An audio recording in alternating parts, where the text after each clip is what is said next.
तोहर दिहल दर्द हमसे ना सहाता, ई दिखाता ना खाली दुखाता।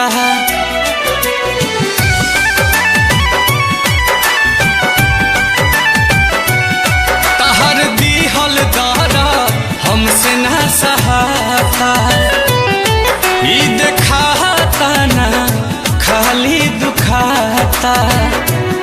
प्यार कहनी तोहरा से तू तो दगा देलू, प्यार कहनी तोहरा से तू तो दगा देलू।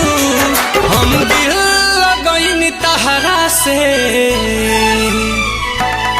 तू दिमाग लगा देलू, कि हम दिल लगनी तहरा से तू दिमाग लगा देलू।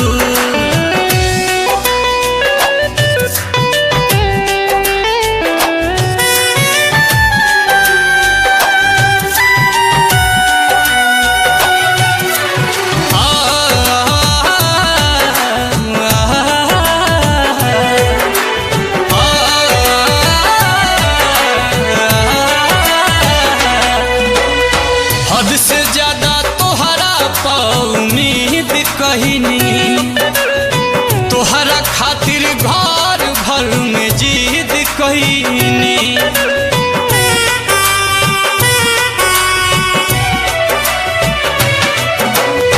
हद से ज्यादा तोहरा पा उम्मीद कहनी, तोहरा खातिर घर भर में जीद कहनी।